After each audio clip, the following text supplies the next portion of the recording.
some particular Baptists are thinking we want to keep the church pure with a regenerate church membership, and we don't want to compromise. But it's, in your case, it's, I think, Reformed Baptists who may be watching this would say, yeah, okay, Jared, but it's not just that you went from Reformed Baptist to Presbyterian, but you went from Reformed Baptist to a particular Presbyterian church within a particular Presbyterian denomination, CREC and Doug Wilson. And I think they would say that, like, and I love Doug Wilson, so I'm not one of these guys who would say this, but I know there are plenty of Reformed Baptists that say we've got our problems with the OPC, and we have 10 more problems with Doug Wilson. Like, I'm thinking of, the James White, not the Paedo communionism, but when they, talked about baptism in terms of is a Roman Catholic baptism valid, right? And Doug was arguing in the affirmative because they're baptized into the triune name, the Father, the Son, and the Holy Spirit. James White taking the position, yeah, but Rome has denied the gospel on paper in the Council of Trent, never recanted it. They anathematized the gospel. And so if and so it's like, and part of that has to do with who do you think the baptizer is? Who is baptizing?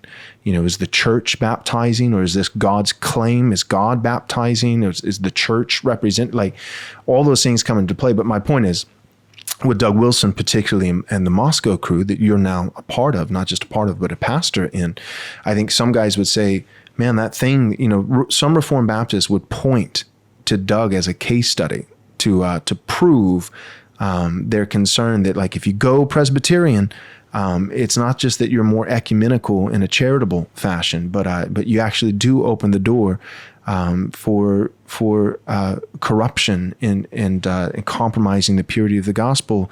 And yeah, Doug Wilson or Federal Vision or this and that, it seems like they're getting a little bit Catholic every now and then. What would you say to that? Well, I would tell those guys that I disagree with them. I think they're wrong, but they're right to point out that there's a difference between the ministry out here in Moscow and what you're getting kind of by and large in American Presbyterianism. So I've talked to one Scottish Presbyterian, which is always dangerous because the accent immediately convinces you that they're right. It doesn't matter what they say, just like you're just dead, you're just in trouble. And it was very interesting. And this older brother, great theologian, all that kind of stuff, he said, "Oh, Jared, the American Presbyterians have lost their heritage." And I was like, oh boy. So it was interesting for him across the pond to say, you had a whole bunch of stuff with the FV, everybody wants to talk about the FV stuff. Sure, you had a whole bunch of stuff. But it was interesting that he said, though there were certain people in that FV movement, he said that were really pursuing something good and right. So I thought that was fascinating. It's still the third rail right now, or at least was. I don't know where really the conversation lies at the moment, but it was very clear to me. What do you mean the third rail?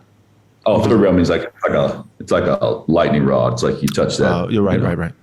It's the dirty word you can throw out there. Right. It would be like saying, "Hey, all Baptists are trans." all you guys, if you go Presbyterian, you're gonna go FV, that kind of thing. Right. But that was very interesting to me to go, okay, there was on the covenantal level, there was some, there are some clear differences between kind of a robust historic position and the way a lot of people are thinking about it now. It was interesting, like on this would be an interesting point. I was reading, it's John Ball. I found John Ball and John Owen both talk this way. And I want to double check, but almost positive, say I'm 90% that they talk this way about Cain being in the covenant of grace. And you're like, whoa, okay, right? So you come from a Reformed Baptist position, especially the 1689 Federalist position, that's going to talk about the covenant of grace revealed and inaugurated, right? Not administered in the old and not administered in Abraham. But then you find these older Presbyterians, and side note, you find a lot of nuance in the covenantal conversation if you go back and look at the kind of original covenant theologians, and you find more nuance back then than you do now. And if you start to talk with nuance now, like in our context, you can get in big trouble in a hurry. Like it's a very tense kind of conversation. People are quick to say, but you're going to be a heretic or you're moving toward heresy. And I find when I read the older stuff, no, the guys are articulating it different ways. Nevertheless, that idea that Cain himself was in the covenant of grace, signaling that not only was the covenant of grace revealed back there in Genesis 3:15, not was only revealed to Adam, but it was actually made with Adam, such that you had the visible church. I think I read Owen recently saying, like, before Cain's rebellion was the time when the church was truly Catholic or truly visible, and he's saying that all of humanity was in it. Owen, you're saying John Owen said that?